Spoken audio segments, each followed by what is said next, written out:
guys, welcome back to playing Home for the Holidays Chapter 2. When your boss unexpectedly shows up in Winter Haven, will he disrupt your plans to have a holly jolly Christmas?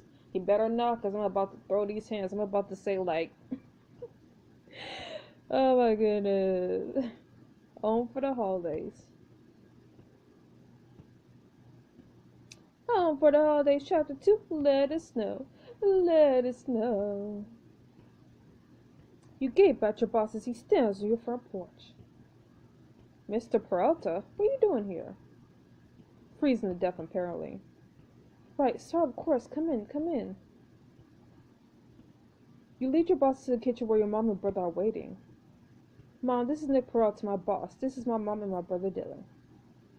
Sup?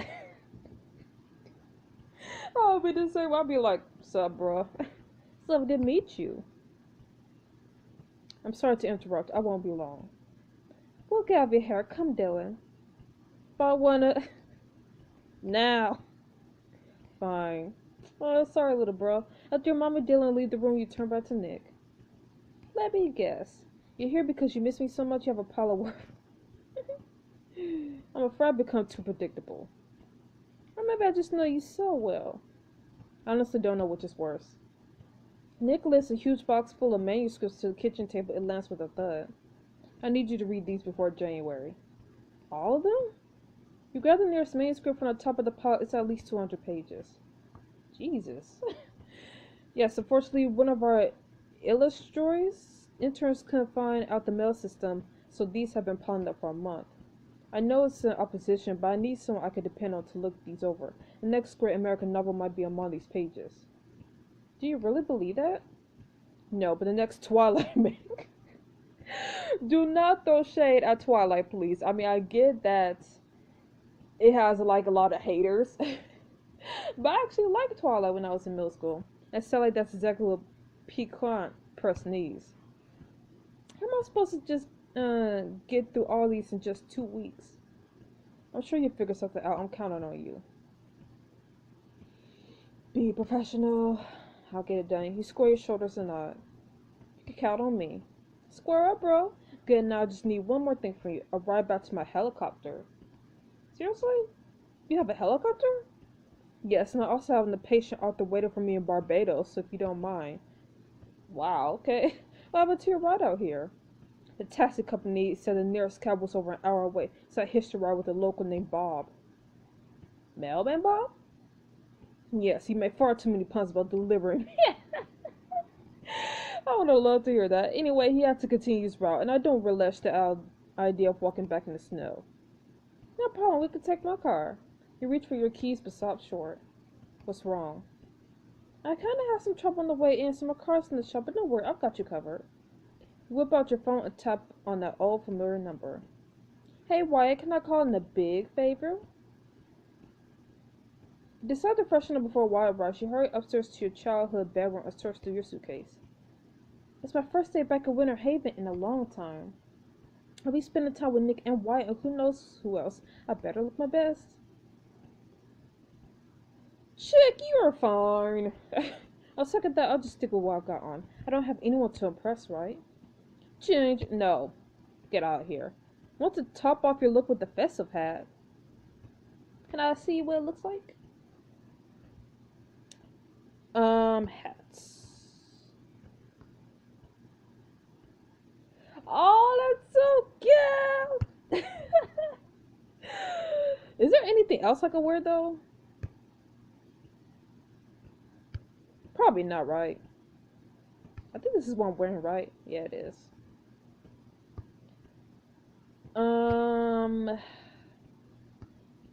Okay. Silver bells, yeah, that. Yeah. Okay, I'm sticking with this hat though. So cute. Hee hee. We're home for the holidays, people. You and Nick wait out for Wyatt on the front porch. These holiday decorations are interesting. That's my mom's thing. She loves this time of year. Can I ask why the menorah, Kenora, and Santa? Don't people usually pick one? That's what I want to know. My mom is big on Christmas, but since we're adopted, it's always been important to her that we celebrate everything. Aww. That way we're paying homage to our heritage, wherever it may be. Aww. Hence all the different decorations. So, okay, for me personally, I've always felt drawn to where you celebrating this winter. Christmas, Hanukkah, Kwanzaa, friends and family. Christmas. Decorating the tree, singing carols, Santa Claus, how can you go wrong? Easily, in my experience. How about you? I know you're not much of a holiday guy. That's an understatement. I think Christmas is capitalism at its worst. The only holiday I enjoy less is Valentine's Day. That's sad. Did something bad happen to you at some point, or not all ghosts of Christmas past are pleasant to go to? Just then, Wyatt pulls up in his truck. Heard you guys need a ride. You're the lifesaver, Wyatt. Twice in one day, you're really rocking up these favors, Joy. You know I'm good for it. Ahem, thanks for the lift. Anything for Dakota. Wyatt reaches over to open the passenger door for the two of you. Sorry, it'll be a bit of a tight squeeze. Great. Don't worry. Guess I'll have to sit in the middle, huh? Hear Nick mutter under his breath. I should hope so. Dang, so you say if I picked the window seat you would have had a fit? You settle in between Nick and Wyatt. Wyatt turns down the street towards the outskirts of town. The snow starts to fall harder and faster as you drive. So Nick, how are you liking Winter Haven? It's quaint. I'm sure it doesn't compare to a big city like New York, but it's got its charms. Have you stopped by Bailey's Diner yet? No, this is a short visit, thankfully. Oh, that's too bad. Bailey's got the best hot cocoa on the eastern seaboard. Dakota can vouch for it, isn't that right? We drank more than our fair share together back in high school. I'm sure Dakota has had better. New York's offerings tend to be far more sophisticated. Wow, the town sure has gone all out on the decorations this year. Oh yes, who doesn't love garnished inflatable sleighs and elves? Jesus, dude, you need to calm down. Nick points to the house down the street with those exact decoration on the front lawn. Hey man, what's your deal? Don't tell me you're actually defending that decor. Well, I helped out Willow Green put them up, so yeah. Hey now, we can all agree directions. Why I keep wanting to say directions? Decorations are tacky. No need to be such a Grinch. And he's even wearing green. He's definitely the Grinch. Are you talking to me? Yeah, you're away to Haven now. You're gonna have to line up, or you'll stress yourself to death. You won't last one holiday season if some fake slave's gonna get you all riled up. Oh no, how will I ever live with myself? So, how close are we to that airfield? What, you're not into being in trouble with your boyfriend? Your boss or your ex-boyfriend? No. Not particularly, no. Should be close unless Wyatt here gets lost. No, well, I'm pretty sure it's not possible to get lost in Winter Haven. As if on cue, Wyatt takes a turn up the main road and you spot an empty meadow in the distance. See? Ooh. A few minutes later, Wyatt pulls up in the meadow alongside Nick's private helicopter. You hop out of the truck and shiver against the cold snowfall. It's really coming down out here. Charles, are you ready to go? A tall man in a pilot uniform sticks his head out from behind the helicopter. Hey Nick, got some bad news, I'm afraid. The rotor's mass iced over in the storm and it looks like it's cracked. We're not getting out of here until we can replace it. And how soon would that be? I can help. I own the only mechanic shop in town, so I can order the part for you. No sweat. Let me take a look. You shiver against Charles and Wyatt take a closer look at the helicopter's engine. You could have worn something warmer, you know. Aw, you care. I'm touched. Soon Charles and Wyatt rejoin you and Nick. You hold it close so you can hear them over the wind. Transmission's busted too. I could order the parts you need back at the garage. Thanks, Wyatt. That's a big help. Charles, what's going on? As Charles summarized everything for Nick, you saw it up to Wyatt. Since when do you know so much about helicopters? Wyatt brushed the back of his neck. I was studying up to be a pilot before my dad. You know, I basically read every book on flying I could find. A pilot, huh? You look good in uniform. Maybe you should focus on your day job. Okay, so one option is flirting and the other one is kind of being rude. I don't want to say the second option, but I don't want to be flirting though. Ugh. Namely fixing my car. Always so impatient, it'll get taken care of, don't you worry. Charles, what do you mean we're stuck here? Sorry boss, there's no way we can fly out anytime soon. That's unacceptable. I have to be in Barbados by tomorrow. Dakota, where's the nearest car rental shop? New York. The highway's probably iced over. So the only way I will be the ferry. But when does that get here? You and Wyatt share a look. 6 days? Nick looks up to the sky and said, He's like, save me. Then where can I get in this godforsaken town? All the B&Bs are booked up for the Founders Festival. But you can stay at my place, you too, Charles. Thank you kindly, Miss Joy. Everyone back in the truck. Jennifer, Wyatt, and Charles, but pause when you notice Nick isn't with you. You turn to see him glaring out the helicopter. Coming, boss? Do I have a choice? Nope. So get with it. Back at home. Hey, Mom, you know how you always say the more the merrier? Well, oh, you poor boys, did you get snowed in? And then some. No, Mom, you can stay with us as long as you need. Thank you, ma'am. Your mom blushes. No need to call me ma'am, you can call me Linda. A beautiful name for a beautiful woman. It's a pleasure to meet you, Linda. I'm Charles Shepard, Nick's pilot. Your mom blushes deepens as she shakes his hand. Well, Charles, you can stay in Dylan's room. So where's Dylan staying? Hey, Dylan, we have guests. Fine, I'll ask Timmy if I can stay with him. Excellent, Nick, you can take Dakota's old room while she sleeps on the couch. What? I could take the couch. Dakota doesn't mind, she'll show you the way. What? What? As Nick and Charles grab their bags, you pull your mom aside. Some choices affect the relationship of your loved ones. Choose wisely to help them find their happy endings. Mom, so Charles, did you... Oh, I see. Yeah, I read this in the blog where you can help your family members, hook them up. But, I don't know. I mean, Charles is okay. But Mom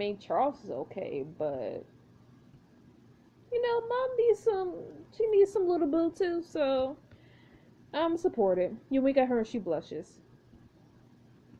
Oh, don't be silly, Dakota, I just met the man. But you'll have plenty of time to get to know him. True. You turn back to Nick. I guess you better follow me. Are you sure I don't want to put you out? Too late. Well, it's no problem. Well, here it is. Dakota Joy's childhood bedroom is all in its glory. Nick looks around, his eyes taking in every embarrassing detail. He picks up a teddy bear from on top of your bookshelf. Aw, cute teddy. Friend of yours? Oh yeah, Teddy and I go way back. Way, way back. Nick puts his bear back. He looks over your bookshelf, pauses at one particular shelf. The Babysitter's Club. Babysitter's Club! I love that book. I own, like, all the graphic novels of the Babysitter's Club. Really?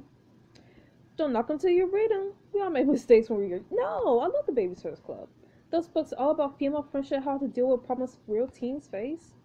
Nick pulls out a copy of Boy Crazy Stacy. Like boys. Oh, they're definitely part of the problem. Nick sits in your bed and pulls out his phone. He starts typing away. Mr. Peralta, what are you doing? Nick barely glances up. I'm sitting on your childhood bed, Dakota. I think we're well beyond Mr. Peralta at this stage. Okay, Nick, what are you doing? Look, I'm very grateful to your mother for opening up her home, but I can't just sit around for days. I have work to do. Nick pinches the bridge of his nose. This is a disaster. Come on, it's not so bad. Sometimes a change of pace invigorates you. Now you can have a real holiday vacation. My mom's episode is world famous. Say that. When you do get back to the office, you'll be able to tackle anything the company throws at you. It'll be too late by then. I need a manuscript lined up by the end of the year. Take a seat next to Nick. Look, I'll make you a deal. I'll work with you every night and make sure you get your work done. If you at least try to have some fun while you're stuck here. You hold out your hand. Nick sighs but shakes your hand anyway.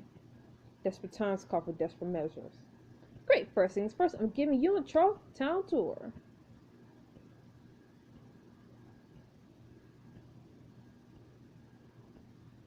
You lead Nick and Charles to the center of town. Welcome to Winter Haven. Yes, I can read the sign. I like it, it's charming. And of course the snowstorm lets now that it's done just enough damage to strand us here. Charles, are you sure there's nothing we can do to speed up the repairs in the helicopter? Well, it says he could deliver the parts since special delivery. Even that could take up to a week. As the two of them continue to discuss helicopter options, look around the town square, smelling the fresh snow and taking in the feeling of home. Dakota, it's at you. Oh, hello. Holly, right? What? What? You're beautiful. Holly flushes and smiles, tucking a curl of hair behind her ear. Thank you. We both grown up a lot since the last time you were in town. Word on the street is you wrote a book. How did you hear about that already? Have you met my mother? Good point. I can't believe someone sent my little story to the Founders Festival email list. Particularly the whole town's read it. I'm still mortified. If it makes you feel better, I've only heard amazing things about it. Tell me more. Well, it's about the founder of Winter Haven, and the star-crossed lovers who settle in this area. That sounds like a hit. Derivatives, star-crossed lovers are so overdone. It really is. I don't want to crush your spirits, though. I really don't want to crush your spirits, but it is true that star-crossed lovers are so overdone.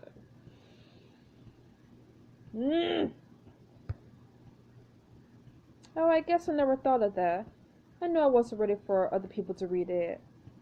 I can give you some basic feedback if you like. Really, that'd be wonderful, thank you. No problem. You turn to find Nick still discussing the helicopter situation with Charles. Nick, leave poor Charles alone. No. Well, at least come meet my friend Holly. She's a teacher at Winter Haven Elementary. It's nice to meet you. Likewise. Dakota, are we almost done here? Fine. Let's move on to the next stop of our tour. Hawthorne Hill. You, Nick, Charles, and Holly walk over to Snowy Hill just outside of town. Dakota, are you sure it's okay if I tag along? Of course, besides, maybe having someone else around will help Nick be on his best behavior. Somehow I doubt that. Same. Nick looks over at the snow-covered hill where most of the town is out sledding. What exactly am I looking at? The best entertainment Winter Haven has to offer. I can't remember the last time I went sledding. Go for it, Charles. Charles gives you a salute and grin before rushing off. You lead the rest of the group over to where your brother is talking to a high school girl. Nope! Avery, I say this sled for you. It's top of the line. You know, if you want it. Ooh, dang, Avery looking cute though. Thanks, Dylan, that's very sweet of you. Before Avery can take the sled, another guy cuts it between them. Ooh. Yeah, thanks, dear lame. Who are you? Henry, come on. Henry? Well, I was just joking. Dear lame doesn't care, right? Right. Better not mess with her, bro. Hey. You march over to them hands on your hips. Oh, look like this little dear lame's rescue party is here to save him. Henry, only I get to make fun of my brother. That wasn't even a good insult. If you're gonna be a complete jerk, you can at least be clever about it. Sorry, sis, but I don't think Henry's capable of being clever. Ooh, you're right. I'm asking too much of his teeny tiny brain. Oh, tactic. Whatever, I don't need this. Come on, Avery. Actually, I think I'm gonna go sledding with Dylan today. Heck yeah. Really? Really? Avery smiles shyly up at Dylan. Yeah, that is if you want to.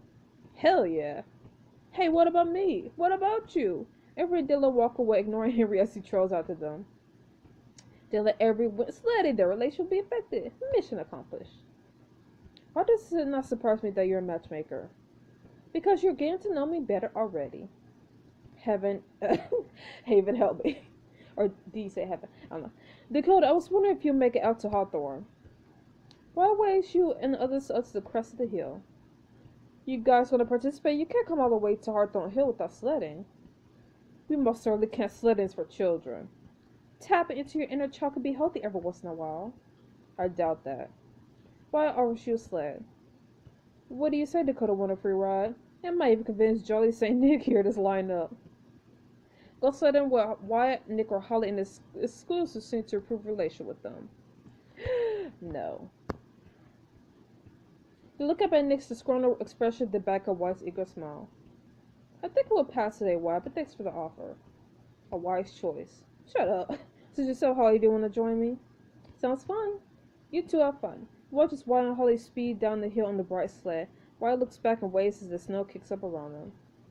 That does look fun, though. Is the tour almost over? We have work to do, Dakota. You're right, deal's a deal. Ooh, that evening. Bright lights, city lights, here we go. Ooh, Christmas tree. Finally, now we can get down to business. But first, Dakota, what could we possibly need to do first? I'm just going to suggest we relax with a delicious drink as we work. Beer. Apple cider? Scott, we're going with the apple cider, bro. Your mom does make delicious cider. And it'll help you get in the holiday spirit. An unfortunate side effect. You roll your eyes as you pour 2 mugs of hot apple cider. Christmas tree! Dang, look at all those presents! Drinks in hand, the two of you sit up front of the fire. You pull a manuscript from the top of your pile. On the front page of a note are printed out for your mom. Oh my god, Mom. You flip to the first page and start reading. The Heart of Winter by Holly Wright. Chapter 1. In the heart of a frigid New England winter, Samantha Worthington could be certain of a few things. She was certain of her need for firewood, certain for her town of North Haven to stock up on supplies, and certain that, as roads froze over and cut them off from the nearest city, tensions with the neighboring town of Winterdale would hit an all-time high. Beyond that, Samantha doubted she could be sure of anything, so she held fast to the few truths in her life, hoping they would help her to wait out the winter. The very notion of truth she had clung to flew right out the window the moment she met William Tate of Winterdale. Later. Well, I think that's enough work for me tonight. You're going to bed soon? You barely glanced for the manuscript. In a bit. Chapter 7. Dang, Chapter 7 already. That evening was unusually cold, even for December. If William were not so close, Samantha was sure she would freeze. The man's presence by her side was as calming as it was confusing. She had felt so convinced he meant to betray her. But hours had passed on the bank of this frozen lake, and William had done nothing but stay by her side. After a long silence, she cleared her throat. You do not have to wait for me here. What breed of a man do you have in North Haven? He asked, smiling in the most infuriating way. Winterdale men are not such monsters that we could leave a lady alone in the cold. North Haven ladies are not so helpless that we need men to watch over us, Samantha retorted. William only grinned.